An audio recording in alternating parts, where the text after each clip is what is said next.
Hello, hello, hello! Magandang hapon po sa inyong lahat. Ito po si Sas Rogando Sasot. Kamusta po kayo? Ayan, mainit-init ang balitang ito dahil uhubaran na lalong lumalala ang kasinungalingan ni Bongbong Marcos. Okay, i-share niyo muna ito dahil bago lang ito eh. Bago lang ito dahil kaka-release lang. I think this was yesterday. But this is yesterday, The Hague time. Okay, so Netherlands time. So hindi natin to nasubaybayan. Okay? Ito yung i-share nyo muna ito para malaman ng maraming tao ang ating chika. Okay. I-share ninyo ito dahil halata nang nagsisinungaling si Bongbong Marcos. Lalong lumalala ang kanyang kasinungalingan dahil may ebidensya. Hindi ito fake news. Kaya Claire Castro, tigilan mo na yung pagsisinungaling mo. Tigilan na sana ni Claire Castro ang kanyang pagsisinungaling at ni Bongbong Marcos. Okay, so sana yung mga sundalo at pulis makinig sa akin dahil niloko kayo ni Bongbong Marcos.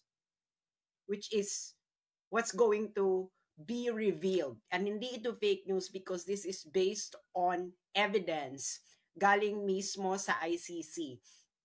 So, i-release nyo ito, i-share nyo na sa inyong mga chat groups, kainuman, kabarkada, kaek-ekan. Ayan, para malaman ninyo kung nakikinig kayo, ha? Kung nakikinig kayo, yung mga sundalo at pulis, sana nakikinig kayo.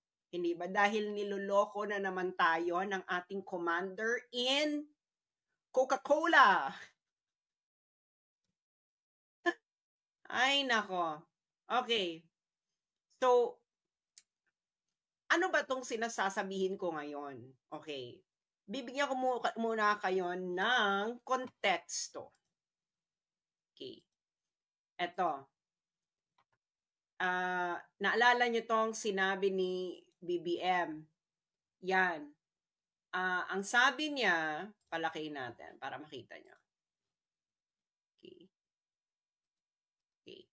So, ang sabi ni Bongbong Marcos, di ba kasi pinatanong siya, bakit mo sinurrender?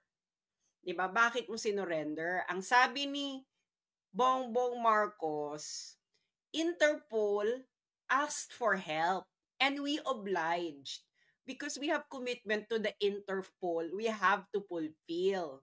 Okay. If we don't do that, they will no longer help us with other cases involving Filipinos fugitives abroad. Okay. So, ang sabi niya, may request kasi yung Interpol eh. Kaya, sinurrender. So, kaya sinurrender kasi may request yung Interpol. Kaya hindi natin ito ginawa, baka hindi na tayo tulungan ng Interpol sa mga fugitives abroad. Ganon, hindi ba? Ganon ang eksena ni Bongbong Marcos. Okay. Ano ngayon ang tunay na nangyari? Ano na ngayon ang tunay na nangyari? Siyempre, meron kasing kalalabas lang ito kahapon. Okay, kahapon. To. Straight from the ICC website. Okay. Ayan, public redacted version of prosecution urgent application under Article 58 for a warrant of arrest against Rodrigo Roa Duterte. Kalalabas lang. So, yung warrant, nag-request ng warrant ang ICC, ang prosecutor ng ICC ng February 10, 2025. February 10, 2025, di ba? Okay. Bakit ganun sila ka-urgent ng February 10, 2025? Ang haba man ng investigation, no, di ba? Tapos biglang February 10, saka kayo nag-request ng warrant. Bakit? Bakit ka mo? Sabihin nyo muna, bakit? Sabi mo muna kayong ganyan. Bakit February 10, 2025 nag-request ng warrant? Everybody now, in your homes, sa mga offices, sigaw ang sambayanan. Bakit February 10, 2025, biglang nag-request ng warrant ang prosecutor ng ICC sa mga judges? May mga taga Mindanao dyan, nanonood ba kayo? Nanonood ba kayo? Ayan, ang dami na nagbabakit. Bakit? Ano to? Chicken bucket. Okay. So, bubuksan na natin ang envelope. Ang ano, di ba? Napaka-sneaky. Okay. Nandito yan. Okay. Ito ang dahilan ng prosecutor kung bakit nag-request ng warrant of arrest ng February 10, 2025. Okay. Ang sabi sa mismong dokumento ng ICC, there is a realistic but time-limited possibility of securing Duterte's arrest. In the late 2024, the government of the Philippines publicly announced for the first time that it may execute an ICC arrest warrant. In late January 2025, the government publicly stated that it would execute an ICC arrest warrant if a request to do so is made through Interpol. Itong pinaka maganda dyan, yung redacted. Okay, ibig sabihin po ng redacted, confidential. Okay, 570. Ayan confidential. Ito yung ano niya, may document confidential. Hindi nila nilagay kung ano. You know what, kung ano ito? In the context of this paragraph, it is the government communication to the ICC. Communication ni BBM sa prosecutor. Yes, because yung mga ganyang communications, they are confidential. Okay? Because they are diplomatic correspondence. That's why it is redacted. Sabi ng ICC, okay. So nakita niyo yung reason ng ICC, di ba? Public statement ng gobyerno ni Bongbong Marcos at ang suggestion noong January 2025 ni Bongbong Marcos ng gobyerno niya na i-execute namin ang ICC warrant. Basta i-request nyo lang via Interpol. Okay. Nagets nyo na. Nagets nyo na, mga friends? Nagets nyo na? Kung nagets nyo na, madali namang magets, di ba? Di ba? Gets. Okay. Tapos, after nun, biglang may redacted. Di ba? Kasi kung public announcement yung redacted, hindi mo naman i-redact. Kaya yan ay official government communication to the ICC, kaya redacted. Nagets nyo? Okay? Usually kasi pag diplomatic correspondences na ganyan, redacted yan. Okay? So, niredact nila. Okay. Should this eventuate, the prospects of arresting Duterte will likely disappear. So, ano ibig sabihin yan? Kung mangyari ito, okay, should this eventuate, the prospect of Duterte will likely disappear. Ano yung dito sa redacted? Ano dito yung sa redacted? Magkatabing sentence eh. Ano dito yung sa redacted? Ang sinabi ng ICC na should this eventuate. Ano yung ibig sabihin nun? Ibig sabihin nun should eventuate. Kung mangyari ito, ang possibility na ma-arrest natin si Duterte ay mawawala. Okay.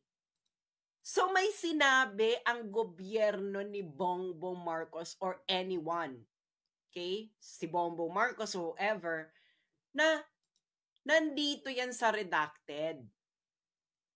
Ngayon nangamba ang ICC doon dito sa nakalagay sa redacted. na kung mangyari yung nakalagay sa redacted, baka hindi na nila ma-arrest si Digong. Ano yung binalaan nyo sa ICC? Bongbong. Na kung mangyari yon, baka hindi na nila ma-arresto si Digong. Ano yan? Baka matanggal ka sa pwesto? Kaya, nangamba ang ICC na kung mawala ka sa pwesto, ay baka hindi na nila ma-aresto si Duterte.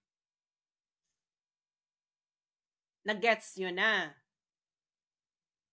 Kaya, isang malaki na namang budolero ang ating commander in Coca-Cola. Kayo nagbigay eh. Kayo, February 10, 2025, nag-apply ng warrant urgent. Bakit urgent? Kasi, kaya urgent, dahil nga, dito sa redacted, kung mangyari itong nakalagay dyan sa confidential information, baka hindi na raw maaresto si Digong. Ano kaya yun? Philippine government. So, you are actively nakikipagsabwatan kayo sa ICC. Okay? Yung sinabi mo, Bongbong,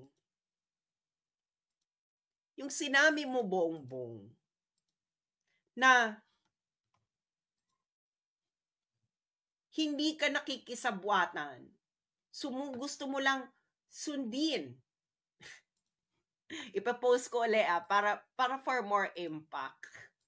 Yung paeklabo mo na ay hindi. Kasi humingi lang naman ng tulong ang Interpol. Yan ang gusto mong ipahatid sa nasyon, sa mga pulis at mga sundalo, na humingi lang ng tulong ang Interpol. Pero ang buong katotohanan na hindi nyo na maikukubli,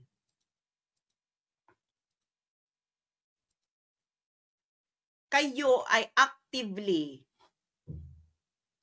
nakikipagsabwatan sa ICC. Di ba?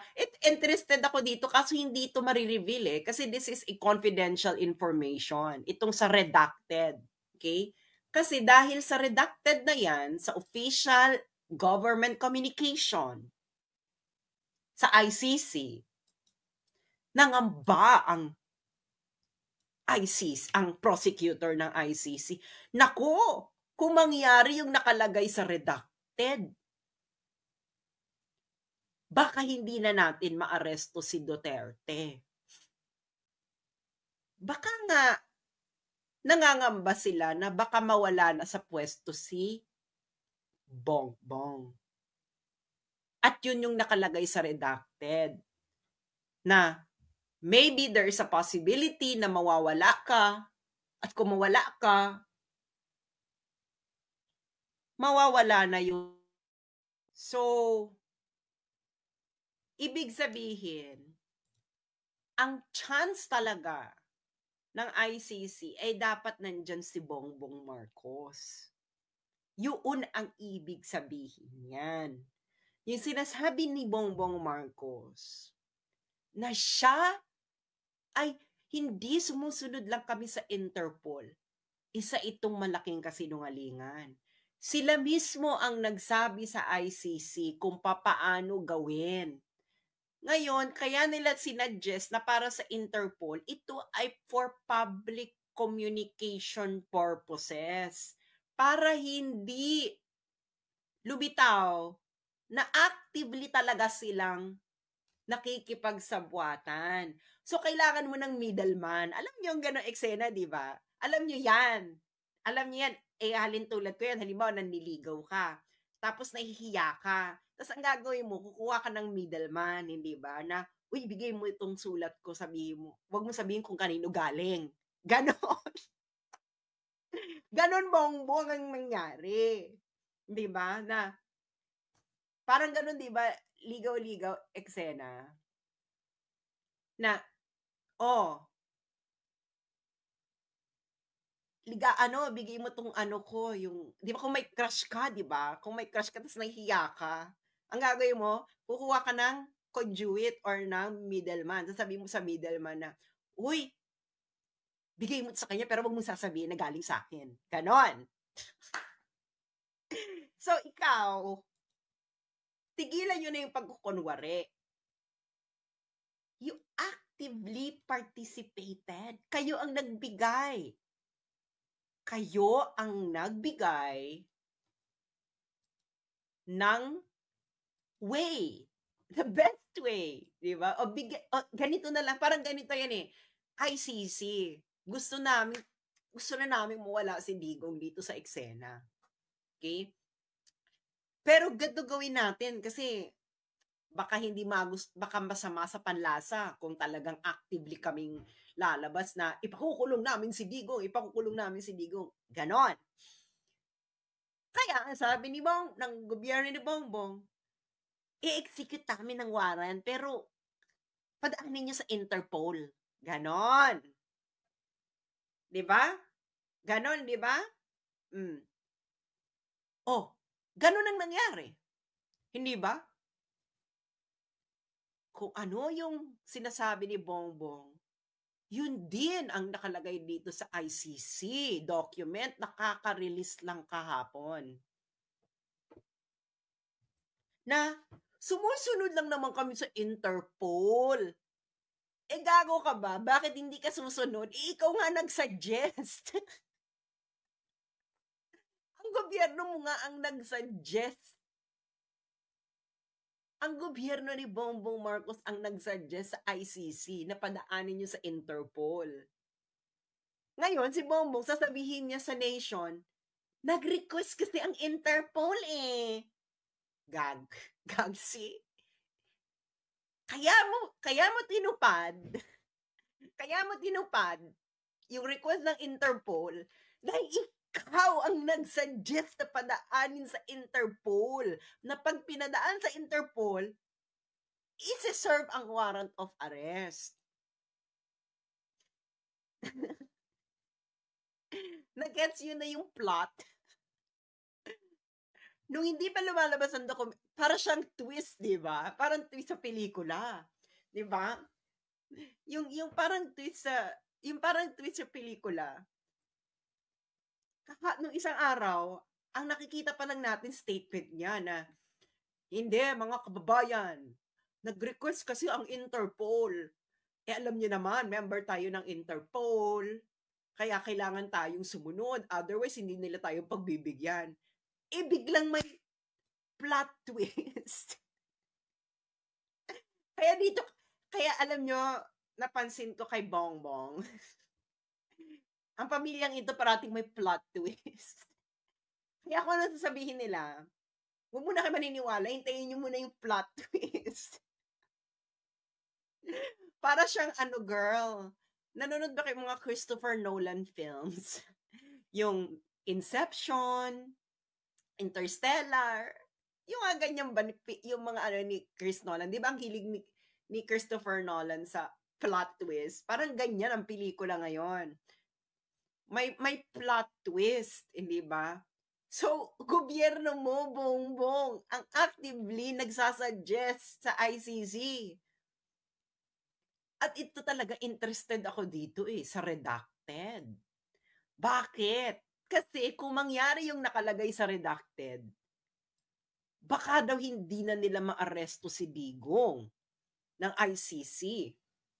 Hindi na, most probably, hindi na nila maaresto kung mangyari yung sa redacted. Ano ba yan? Mawawala ka sa pwesto or wag naman sana, or alam niyong may taning na buhay ni Digong. Pero kung alam niyo na may taning yung buhay ni Digong, tapos pinagmadali ninyo, hindi ba parang